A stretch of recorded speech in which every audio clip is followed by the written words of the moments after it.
Do-hoon, our filthy goblin, is currently undergoing a cardio training program with Lee So-hee, who is a team manager. She was disoriented and uncomfortable and said that they ought not to be doing such a thing in the office. But the training was in progress, and the situation was ironic. He had to train with a colleague, and as luck would have it, the colleague was the mother of the girl who had once ruined his life. The time is now here. It was time for revenge. Going back to a month ago, Do-hoon had been sitting at his desk in his office when a message notification appeared abruptly. It came through team leader Lee So-hee. He had also questioned her about why she was texting him and calling him. By the end of the previous day, Seok Do-hoon had 1 year of full-time experience in the company. In his head, he had considered how it was such a pain that the office of the team leader was so distant. He recalled the time back in his life when he had left high school because of social anxiety. However, he had overcome it and passed her GED exam. He eventually graduated from an institution ranked among the top universities in the country, despite entering late compared to his counterparts. Nevertheless, despite the lag, he had already got employment, an achievement in itself. On his way to the office of the team leader, it came to him that the whole year had passed, showing how unbelievable it was that he had already worked there a year long. Presently, now that he was in his office, he was standing in front of a door, considering that, should anyone question him on whether something extraordinary had occurred in his life, despite his leading a busy and routine life, he would definitely have stated that it pertained to the team leader. He knocked and heard her voice within, bidding him enter, and walking into the office, he saw her sitting comfortably and seemingly in a very pleasant humor, asked him to come inside. He inquired whether she had called him. The team leader, Lee So-hee, was described as a great person who was successful at a tender age. She was so greatly regarded throughout the company due to her desirable qualities and her remarkable skills. She was great in almost all the areas of her work. She noticed Do-hoon in a deep thought and broke his thought by making a teasing comment, asking why Do-hoon was daydreaming. Then, seeing something, she remarked on the smell of alcohol that still smelled around him and questioned him whether he had been out drinking with his workmen last night. Shamed by this, he acknowledged that she was right. She laughed and admitted her correct conjecture. Do-hoon could not but be struck by the fact that her actions seemed to go against her words quite often, as her beautiful and mature appearance, even though spoken with an authoritative tone, created the opposite impression. She proceeded to say that she had invited him in partly to congratulate him that he was 1 year in the company, just like he had done with his team. According to her, she wanted to work with him on a new project, and that manager Da-som had suggested the project. She added that she was looking forward to working with him. She nonchalantly put a little bottle of alcohol in his pocket and informed him to consume it to calm his alcohol levels, and that she would meet him in meeting room B. Glancing at the bottle, he responded with a nod and guaranteed her that he was going to do his best. The time passed by, and the tiresome chores too. Later that evening, she questioned him on the way how he had discovered their initial encounter together. He responded that he had sat there and mostly listened to the others. She explained to him that it was forgivable, bearing in mind that this was his first engagement in such a meeting. Then she told him that on the following day, they would not be able to do away with night shifts any longer. He was taken aback, so he requested confirmation, and deep inside his mind, he was imagining how the two of them together, working the night shifts, was not that bad. Indeed, all the men in the firm, including him, had a silent desire of having to work at night with the tempting team leader. At this point, however, it was only a dream. There came the elevator, and they both climbed into it. When the doors opened, again, she inquired whether he was going home. He confirmed he was, then inquired whether she was heading to the station. Internally, he reflected on how no one had ever dared flirt with the team leader. After all, she was a company executive and a married woman at that. She explained that she wasn't going home just yet because her daughter had come to pick her up. When the elevator reached the second floor, she turned to him and asked what he thought about the company after having worked there for a year. Flustered, he apologized and admitted he wasn't entirely sure. By the time they reached the basement level, she opened up, admitting that she had initially been concerned when he joined the company. But over time, he had proven himself both socially and professionally, and she told him she expected good things from him going forward. He responded respectfully, acknowledging her encouragement. She then bid him farewell, wishing him a safe journey home. He responded with similar words, thanking her and saying goodbye. As he walked away, he found himself deep in thought. Despite her being a married woman, he couldn't help but feel drawn to her. She was incredibly attractive, but the risks were far too great. To him, she resembled a forbidden fruit hanging precariously from the edge of a cliff. And yet, despite knowing better, he had wanted to have dinner with her. While lost in those thoughts, a young woman passed by him. He glanced at her, wondering if she was a visitor. She stood there, looking awkward, and he found himself wondering if she might be the team leader's daughter. Moving closer, he addressed her gently, telling her she seemed lost. But as she turned around to face him, his entire body stiffened in shock. It was Han So-mi. He couldn't believe it. Staring at her in disbelief, a rush of terrible memories flooded back. She was the very same bully from his high school days, the one who had harassed him relentlessly. She had been the reason he had dropped out of school and had developed the social anxiety that still plagued him. He recalled a particularly humiliating incident in which she had poured milk on the floor and ordered him to lick it. Snapping back to the present, rage welled up inside him. Just then, Lee So-hee walked over to the young woman and asked affectionately whether she had been waiting long. The girl, her daughter, responded with mild irritation, questioning why her mother had taken so long. She hugged her tightly. Lee So-hee explained that she had thought her daughter was waiting in the parking lot and asked if she hadn't mentioned having plans that day. Han So-mi replied that she had canceled those plans to have dinner with her mother, insisting that her mother was more important. Hidden behind a nearby wall, Do-hoon observed the interaction with wide eyes, stunned beyond words. The truth crashed down on him in waves that Han So-mi, the person who had ruined his youth, was Lee So-hee's daughter.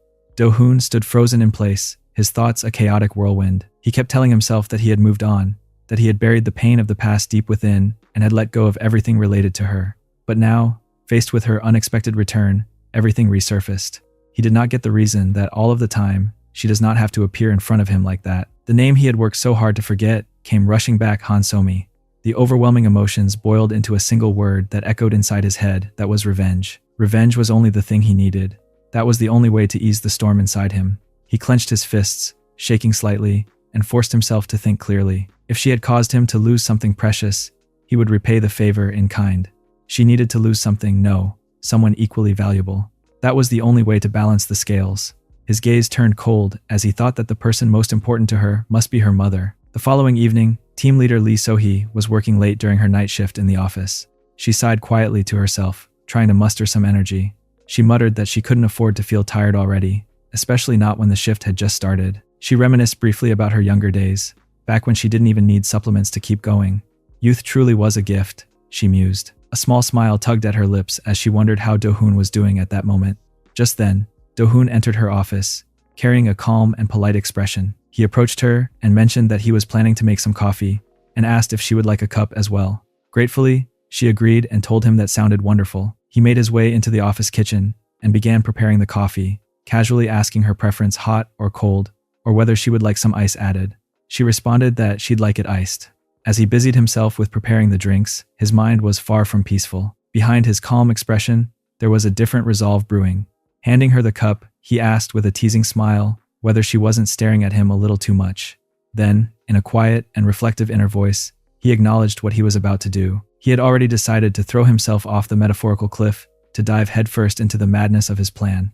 And although he knew it was reckless, even foolish, he had finally found a reason to go through with it. Lee So-hee responded playfully, saying that she had simply been wondering about something. She pointed out that he seemed to be working out quite a lot lately. Perhaps it was because he was still young, but his muscles looked particularly well-toned. Then, tilting her head with mild curiosity, she asked aloud whether they were hard. Her words sent a chill of strange excitement down his spine. This, he thought, was his reason, the justification for everything. He looked at her and offered with a soft grin that if she wanted, she could touch them. After all, they were alone in the office, and he didn't mind. But beneath his polite demeanor and flirtatious tone, his mind remained sharp and calculating. This was all part of the plan. He wasn't just flirting for the sake of attraction, he was preparing a stage. He was going to gaslight Han So-mi's mother, to pull her into an emotional snare. This would be his way of making Han So-mi pay for what she had done to him. He told himself that he would make sure to deliver the best present that So-mi had ever received, and it would come in the form of her mother's heartbreak. When he had made such a bold remark about letting her touch his muscles, Lee So-hee had looked at him with a slight suggestion of bewilderment. She wanted to know what he meant and asked him to cease meddling. Yet to laugh, she gave her voice a nervous advantage. She was hesitant with her body language, but there was an aspect of her that could not resist the desire to know.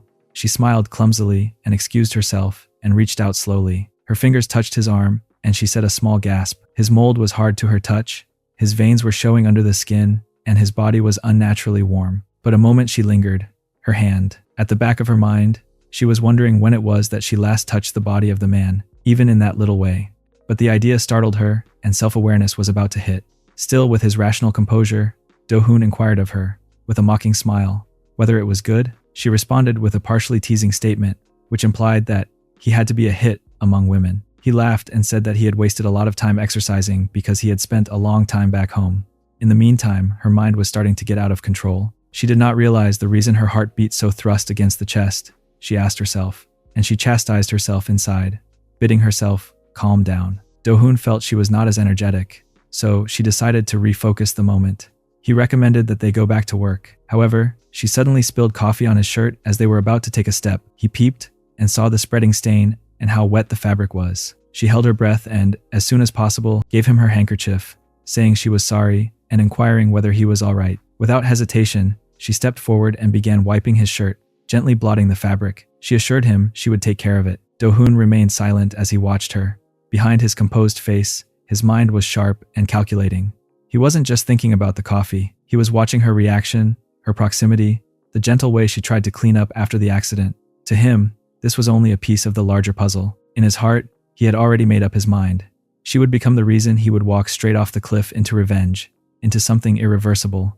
Elsewhere in the city, Hansomi was behind the counter at the cafe, working as the barista. She passed coffee to a pair of male customers, smiling brightly. The young men, clearly smitten, whispered to one another about how beautiful she looked. Her cheerful smile and effortless charm had long been the talk of regulars.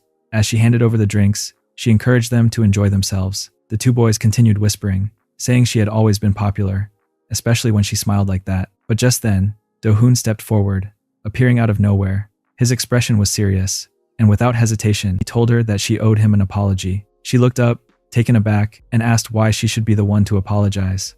According to her, it had been his fault for being such an easy target back then. Her tone was casual, dismissive, as if she didn't even remember what she had done. Do-hoon stood in place, boiling inside. He did not get the reason she was acting as if nothing had happened, as if the years of torment she had caused didn't matter to her. Inwardly, his anger screamed. She was living a normal life, untouched, unbothered, like she hadn't pushed him to the edge. He thought bitterly about the countless nights he'd spent in darkness, fighting back the urge to end it all. The emotional wounds still hadn't healed. For years, he had tried to forget her, and now here she was again, smiling in public, surrounded by admiration, while he carried scars from her cruelty. It wasn't fair, and, in his heart, he blamed her entirely. Later that evening, back in the office, the night shift had begun. It was the final day of the project. Do-hoon sat in silence, staring at the dim lighting, his thoughts drifting to darker intentions. He told himself that this was the night he would act. After all the waiting, after the preparation, this was his chance. The project was nearly over, and soon there would be no further excuse to see her every day. He glanced at Lee So-hee across the room and thought about how they had worked closely over the past week. She mentioned they still had overtime to finish, and he nodded, pretending to stay focused. She began searching through folders and files, muttering to herself that she couldn't find the printed copy of her presentation. Do-hoon watched her quietly, reflecting on the life he had tried to rebuild. He had once longed for normalcy, craved peace, but now all he could think about was vengeance. In a sudden motion, he flipped the switch on the wall and turned off the lights. The office went dark. Casually, he announced that the lights must have gone out, but his intentions were far from innocent. He looked over at the cupboard and pointed, telling her that the printouts might be over there. Inside, he was already weighing the risk. He was thinking as if he was truly willing to gamble everything for a chance at revenge. He moved closer to her, thinking back over the week they'd spent together. One thing had become obvious to him, that the team leader, for all her strength and poise, was unexpectedly vulnerable to physical closeness from men. He began closing the distance between them. So he stepped back slightly, clearly uncomfortable, and told him he was standing too close. But Do-hoon ignored the warning. With firm resolve, he addressed her, saying that before he could train her properly, he first had to make her his. She froze, completely stunned, asking what he meant. His tone didn't waver as he replied that he couldn't go back now. Confused and alarmed, she asked him again what he was doing. He told her that he had waited a long time for this moment. He insisted that she had waited too, that every time they had touched while working, she had secretly expected more. She quickly denied it, telling him he was mistaken. Still, he reached out and gently touched her hand.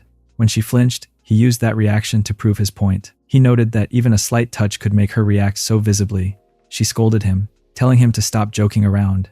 But he continued. He told her that he would help her understand not just the satisfaction of being a career woman, but the joys of being someone who embraced emotional and physical connection. She was growing visibly upset now. Her voice sharpened as she told him it wasn't right to conduct any kind of workout session in the office, especially not like that. Her eyes narrowed in disapproval, and she made it clear that the boundaries he was trying to cross were unacceptable. This was also what he had said. He needed to train her in wrestling so she could have what he had described as the actual enjoyment of being a woman. So, saying this, he burst into laughter, evidently amused at what he said. After which, he proceeded to tell her she was right about something she had said before, but he did not tell her what that was. He further claimed that he had seen her always looking away whenever they interacted, which meant that she was hiding something. He informed her that he had noticed it was weird the way she had been giving him this special attention, as though there was some sort of a game being played a little deeper than that. She looked at him in a confused way and told him what exactly he was talking about. There was a tone that she was not honking when she did that, but it was a true sign that she was disturbed with what he was saying. He replied that he did not miss the situation on this, that it was a pity, at least to him, especially since she is the team leader, and she is quite young, and with her gorgeous figure, he has admitted that he just could not help but get excited whenever they were working out together. She said she needed to leave immediately. Declaring that she would go first, she told him he should clean up and leave afterward. She made her way toward the door, but before she could reach it, he asked her if she was really going to leave like that. He then walked over and shut the door, telling her bluntly that he hadn't said she could leave, yet they still had unfinished office work to complete. Inside, his thoughts were jumbled, his head a complete mess. He didn't seem to know exactly what he was doing, yet he pressed on. She turned back toward him and told him to stop joking around with her, but he insisted that he was serious.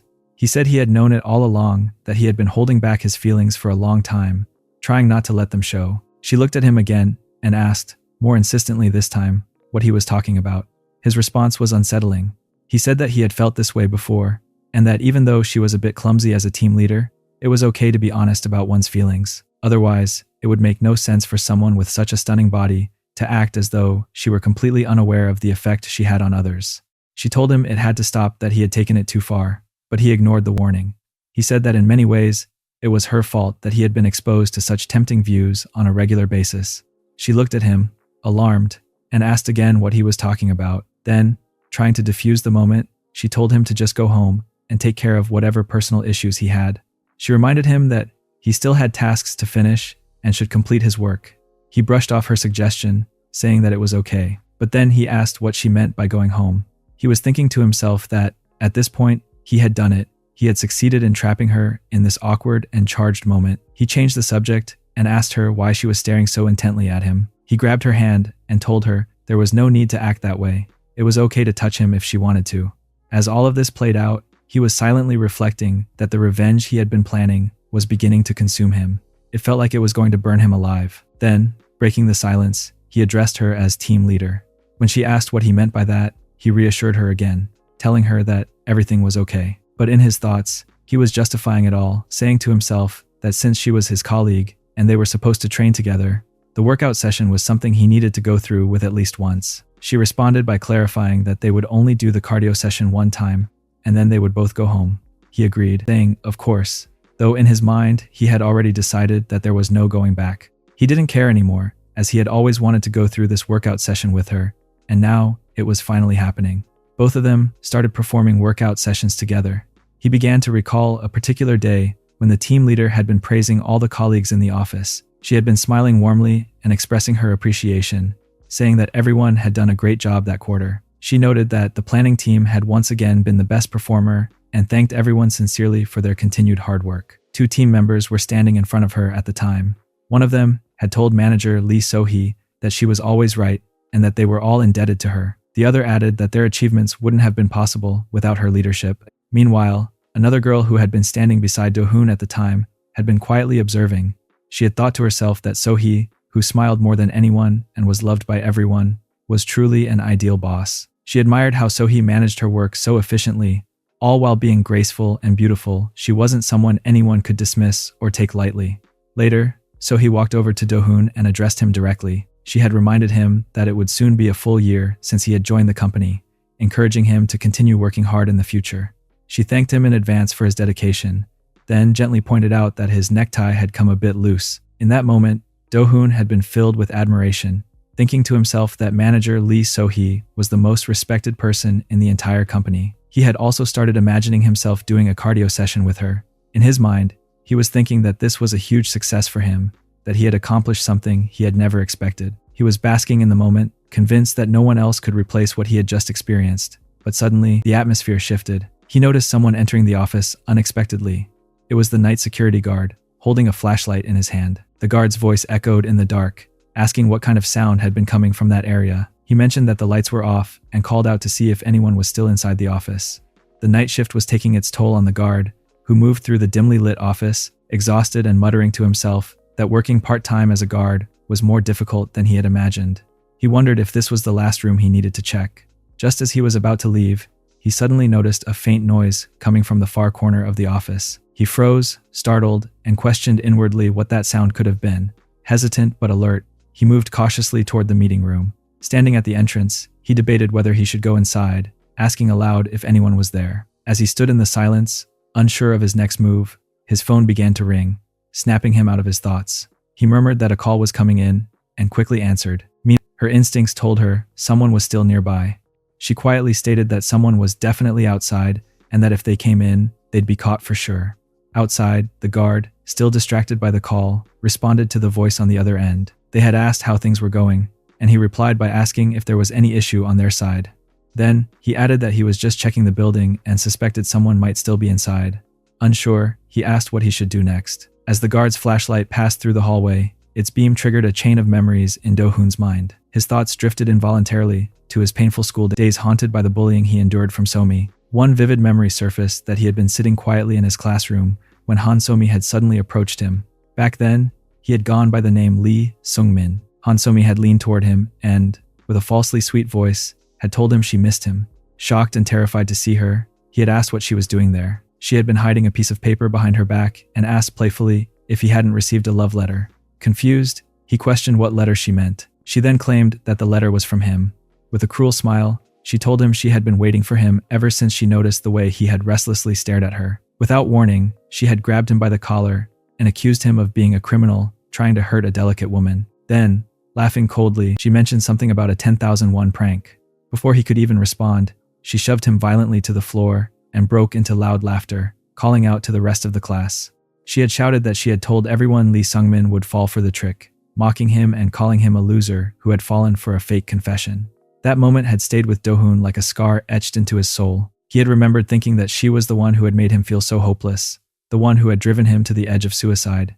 Even now, the pain echoed in his heart. He recalled how she and her group had locked him inside a classroom, laughing as they did it. They had joked about leaving him there until he starved. At the time, he had convinced himself that the nightmare was finally over, that the trauma had faded, but clearly, it hadn't. Snapping back to the present, the voice on the other end of the phone instructed the guard to return quickly after his rotation, as someone else would be covering the night shift. The guard assured them he'd be back soon, then exited the office with a grumble, muttering that he truly hated this job. Once the coast was clear, Do-hoon and So-hee emerged from hiding, gasping quietly as they caught their breath. So-hee, still tense, remarked that they had survived the scare, but Do-hoon wasn't fully present. His thoughts lingered on his earlier flashback. He questioned whether he had just seriously considered giving up. So-hee, still shaken, confessed that she no longer wanted to continue playing this twisted game. Do-hoon admitted he had also thought about quitting just moments ago, but now, something had changed inside him. So-hee looked at him, confused and unsure. Meanwhile, Do-hoon silently resolved that no matter what happened, he would have his revenge. He reminded himself that she, Lee So-hee, was Han Somi's mother, the same Somi who had made his life a living hell. There was no way he was letting it go now. Both of them agreed to move forward with the next session of the cardio training. Inwardly, he was reeling. The situation felt surreal to him, almost too strange to be real. He kept thinking that the manager who was admired, even idolized, by all the employees was now doing an intense cardio session alone with him in a private, quiet space. The realization was making him feel dizzy. His thoughts raced as he struggled to contain his excitement. Things were progressing faster than he had ever planned, and his strategy was working out better than he could have imagined. On the other side of the city, Han Somi had been trying again and again to call her mother, her fingers moving restlessly across her phone screen. Anxiety slowly crept in as her calls went unanswered. She couldn't help but wonder what was happening. She was thinking maybe her mother was working late again. She had sent several messages too, asking if her mom had finished work, questioning what was taking so long, but there had been no response. The silence made her increasingly uneasy, a quiet tension settling in her chest. As her own shift neared its end, she came to a decision. It seemed she would have to go pick her mother up herself so they could return home together. Before she could leave, however, one of her coworkers approached her with a casual smile and asked if she had a moment to help clean up the store. The colleague even suggested they grab a late-night snack while cleaning. But Somi politely declined without hesitation, explaining that she had something she needed to take care of after her shift. With that, She left the cafe without looking back. While walking through the quiet streets, her mind drifted again. A part of her couldn't help but feel irritated with herself. She was constantly worrying over the smallest, most meaningless things. She had once imagined that growing up would bring clarity and excitement, that growing up would be different better, but the truth had turned out to be far from her expectations. Life as a grown woman now felt far more monotonous and emotionally dull than her carefree days as a student.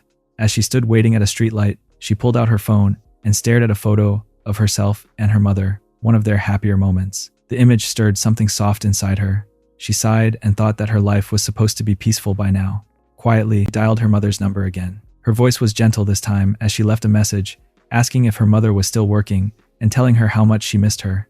Her thoughts grew reflective. Everyone, she mused, had their own unique definition of happiness. Some chased wealth, others success. But for her, happiness was something much simpler. Living a quiet, ordinary life with her mother, that was her version of happiness. That was all she had ever wanted. She reached the building and entered the elevator, pressing the button for the 16th floor. As she ascended, her mind whispered a quiet wish to leave peacefully, without any more complications, without getting caught in messes that didn't concern her. She told herself silently that they should live a peaceful life now, without being pulled into unnecessary chaos. The elevator dinged, signaling its arrival. The doors slid open slowly, and there, standing directly in front of her, was her mother. So her breath caught for a moment. Her eyes flickered toward her mother's hand. It looked odd, perhaps tense, and then shifted to the man standing beside her. It was Do-hoon. Somi looked at her mother with a questioning expression and immediately asked whether she was finished with work. Then, more sharply, she asked what had happened to her hand and who the man beside her was. Do-hoon turned toward Sohee and, with slight surprise, asked if this girl was her daughter. Then he turned to Somi directly. His tone was calm and polite as he told her that he had heard quite a bit about her and had been looking forward to meeting her someday. As he looked into her eyes, something inside him stirred. It had been so long since they had seen each other face to face like this. He hadn't expected this meeting, hadn't even thought it possible anymore. But now, as fate would have it, here they were. He stared at her quietly for a moment, then thought to himself that, despite everything that had happened, it was truly a strange pleasure to meet Hansomi once again. So he had glanced at her mother with a skeptical expression, her voice laced with disbelief as she asked whether the tall young man in front of them was the same loser her mother had mentioned in the past. The one who, according to her, had done nothing but grow taller. In response, Hansomi had studied the young man carefully before nodding. She had affirmed with certainty that he was indeed from their class, though she appeared slightly taken aback herself. She questioned aloud what was going on with him and then repeated, almost as if to convince herself, that there was no mistaking it, he had to be Lee Sung-min from those earlier days. She muttered that it had to be him. There was no way she was wrong, but still questioned whether she could trust her own recognition. Determined to resolve her doubts, she moved forward slightly and called out to him, asking if he was really Lee Sung-min. But the young man didn't stop. Without making eye contact, he simply passed by the two women and said he will be heading in first before walking toward the exit. As he reached the door, he paused for a moment and spoke over his shoulder, correcting them with composure. He told them his name was Seok Do-hoon, not Lee Sung-min, and asked that they please remember that for the next time. Although he didn't turn to look at them directly, his eyes briefly flicked in Hansomi's direction, and a quiet fire seemed to flicker behind them. In his thoughts, a firm promise formed he would come after her soon. There was a resolve in him that refused to be ignored. The following day, Sohee sat alone in her office, her thoughts tangled in a mix of embarrassment. Her fingers nervously tapped against her desk, and her gaze remained fixed on the empty space in front of her. The memory of what had happened still clung to her like a shadow. She kept replaying the events in her mind, convinced that she must have gone mad. Regardless of how good the atmosphere had initially been, it had all been swept away by one reckless moment, allowing an employee to engage in a workout session right there on office grounds. The very idea felt absurd, unprofessional. It wasn't just embarrassment, that it was something more visceral, as though her instincts were trying to warn her. While she continued to overanalyze everything, the door opened without warning, and Do-hoon stepped inside, his tone bright and casual as he greeted her with a polite morning greeting. She glanced up, managing to respond with a quiet morning greeting, though her voice lacked warmth. He observed her pale complexion for a moment before stepping closer. Internally, he admitted to himself that his visit wasn't just for official matters. He had come to see how she was holding up after what had happened. When she asked what he needed this time, he replied that he had come to deliver a report, but inwardly, his mind was drawn to the strange thrill he felt just being near her. It was unfamiliar, yet oddly exciting. After a beat, he leaned forward slightly and remarked that she didn't look well, teasing that a grown woman like her should know better than to neglect her own health. Without waiting for her response, He stepped behind her and gently began massaging her shoulders. Startled, Sohee stiffened under his touch. She looked uneasy, her body betraying her hesitation. Still, she didn't stop him right away. He commented on how tense her muscles were, claiming she needed to relax. She quickly responded that it wasn't necessary and tried to wave him off.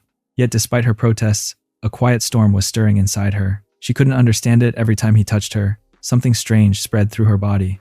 It wasn't exactly fear, but it wasn't comforting either.